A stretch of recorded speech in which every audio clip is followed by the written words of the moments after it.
Halo, Assalamualaikum. Jumpa lagi bersama Miss Rika. Hari ini kita akan belajar PLBJ kelas 4 tentang puskesmas. Sebelum kalian belajar, siapkan dulu alat tulisnya dan jangan lupa berdoa. Tujuan pembelajaran hari ini yaitu yang pertama menjelaskan fasilitas kesehatan di puskesmas.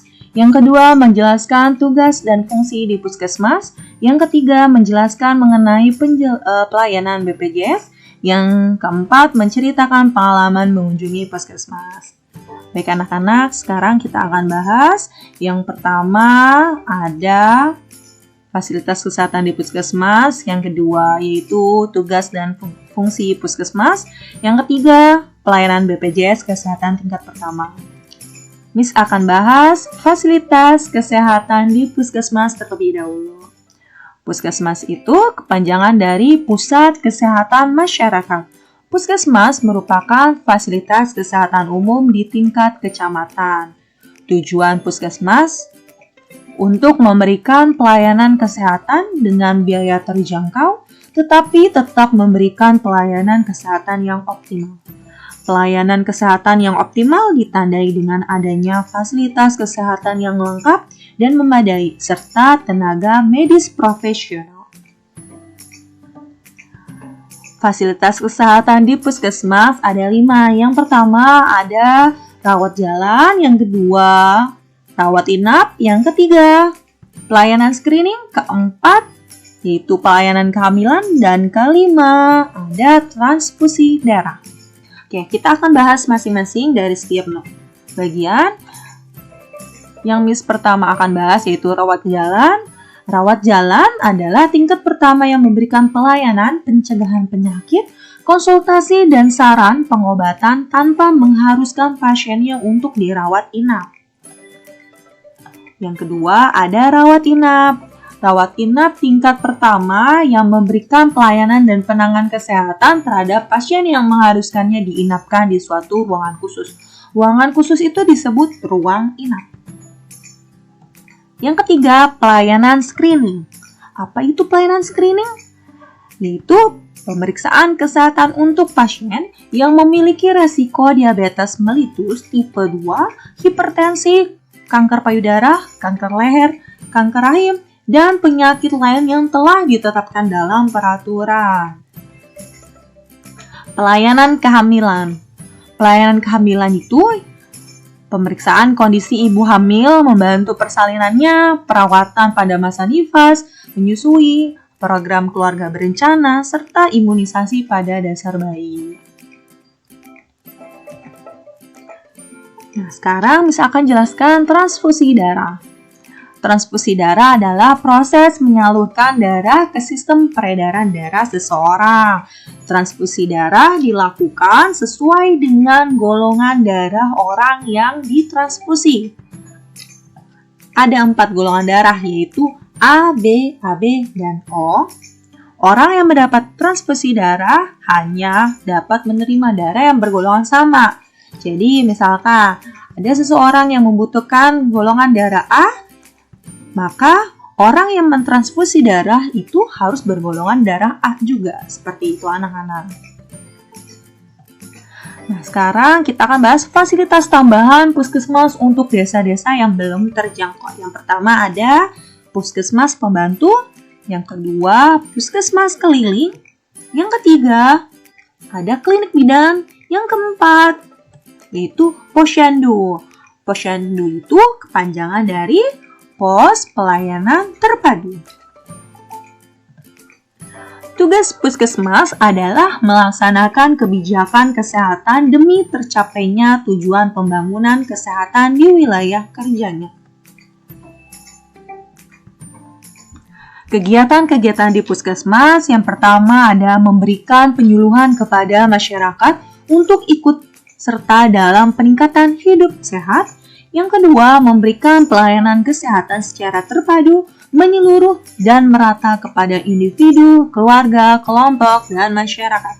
Yang ketiga, melaksanakan pelayanan kesehatan yang mengutamakan keamanan dan kesehatan pasien, petugas, dan pengunjung. Yang keempat, ada melaksanakan rekam medis. Yang kelima yaitu memberikan rujukan sesuai dengan penyakit yang diderita pasien untuk penanganan yang tepat.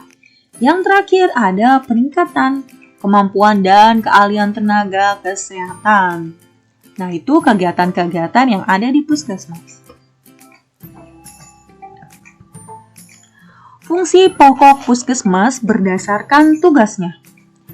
Yang pertama yaitu menyelenggarakan upaya kesehatan masyarakat atau UKM tingkat pertama di wilayah kerjanya.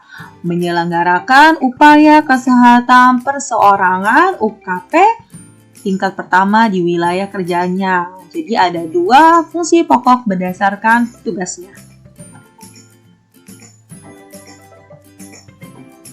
Sekarang kita bahas apa itu UKM dan UKP. UKM tadi udah dibahas ya. Upaya kesehatan masyarakat. Nah, sekarang akan lebih jelasnya.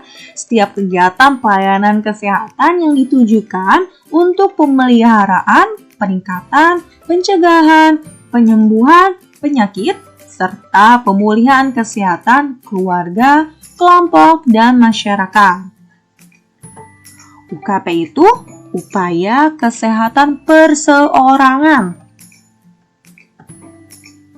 Setiap kegiatan pelayanan kesehatan yang ditujukan untuk pemeliharaan, peningkatan, pencegahan, penyembuhan penyakit, serta pemulihan kesehatan perseorangan. Jadi, bedanya kalau UKM untuk masyarakat, bisa untuk keluarga, kelompok, dan masyarakat, tapi kalau UKP hanya untuk perseorangan. Oke anak-anak, sekarang kita akan bahas pelayanan BPJS Kesehatan tingkat pertama. BPJS kepanjangan dari Badan Penyelenggara Jaminan Kesehatan. Peserta BPJS Kesehatan wajib membayar iuran sesuai kewajiban. Sejak tahun 2014, pemerintah telah menetapkan sistem jaminan kesehatan berskala nasional yang dinamakan BPJS.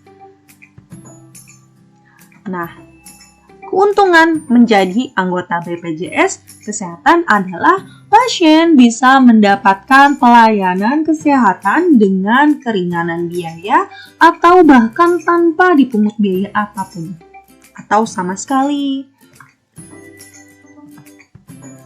Adapun kemudahan yang bisa didapatkan melalui pelayanan BPJS. Yang pertama, apabila pasien berada di luar wilayah puskesmas atau fasilitas kesehatan tempat pasien terdaftar, pasien tetap bisa berobat di puskesmas manapun.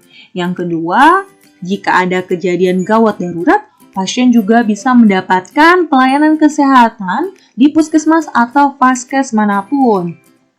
Yang ketiga, jika pasien memerlukan pelayanan kesehatan tingkat lanjutan, dokter di puskesmas atau vaskes akan memberikan rujukan agar pasien dapat melanjutkan pengobatan ke fasilitas layanan kesehatan yang lebih besar, seperti rumah sakit. Oke anak-anak, itu pembahasan materi tentang puskesmas. Sekarang, Miss punya tugas untuk kalian. Tolong dikerjakan ya anak-anak. Tugasnya yaitu tulislah pengalamanmu mengunjungi puskesmas. Kirim hasil tugasnya di Classroom atau WhatsApp juga boleh anak-anak. Oke anak-anak, cukup sekian pembelajaran hari ini. Semoga bermanfaat untuk kalian. Thank you, see you later. Assalamualaikum warahmatullahi wabarakatuh. Bye-bye.